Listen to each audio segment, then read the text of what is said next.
At ito yung ano, apple. Tinanim ng baby ko to. Siya nagtanim nito. Ayan o, tingnan nyo. May bunga. Ayan o. Ito nyo, may bunga na siya. Ayan. Apple na yung tsura nya. Tingnan nyo. Ayan, malaki na. Pagkatapos, ayan, lumalaki na rin yan. At meron pa dito. Mahangin dito. Presko dito sa hilltop. Yan.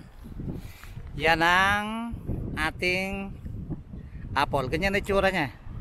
Titingnan natin kung totoo itong ano na to. Itong sinasabi ng picture na to. Pag lumaki na siya, makikita natin. Pero yan, namumula na yan. Tignan nyo. Ganda na niya Tapos may mga buko dyan. Pagkatapos eto pa. At may mga bulaklak siya. Ayan, dahil bulaklak Yan. Yan. Hangin kata nyo kung gaano kahangin dito. Ayan ang so marami na tayong tanim dito. Dalawang cherry, isang limon, isang tong apple. Pagkatapos may tanim pa si Mami Choco, yung hindi ko alam tawag doon, pero namumulaklak siya ng puti. Papakita ko sa inyo. Ito naman yung tanim ni Mami Choco. Tingnan nyo. Gumagapang to At ang bulaklak niya puti. Ayan. Gagapang dito. Pag lumaki, gagapang dito sa buong bako dyan. Ganyan. Ayan. Gagapang dyan. Gagapang dyan. Ayan. Ayan. Ayan. Gagapang sa dyan. Magkatanim pa tayo At dito namasyal kami dahil nga gusto namin titigan yung mga tanim namin fruit trees.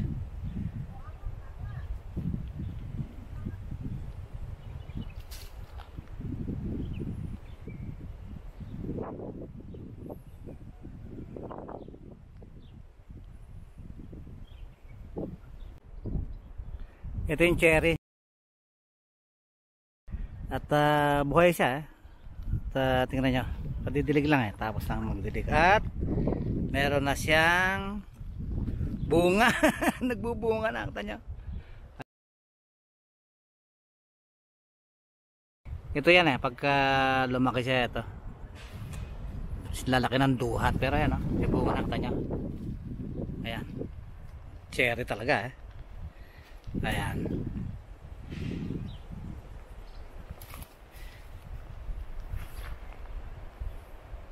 At dito tayo, titingnan naman natin yung limon. Ayan. Ito yung limon. Tatawas lang na magdilig na niya.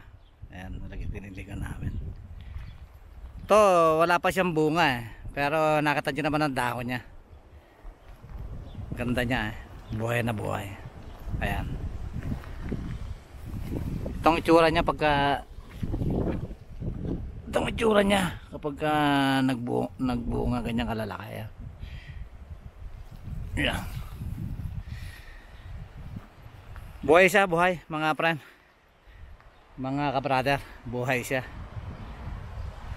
At punta sa taas. Ayun pa yung isang cherry. Ayan.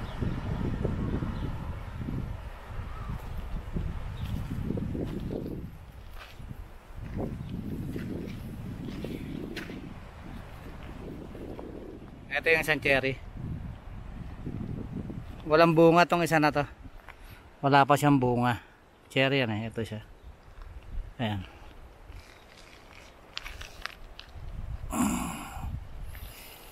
Pero wala pa siyang bunga.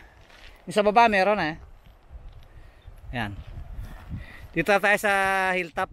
At hilltop ang magiging tawag namin dito. Hindi kasi namin malaman kung ano tatawag hilltop. Ayan ang itsura niya ngayon. Ano ngayon alas 7 ng gabi.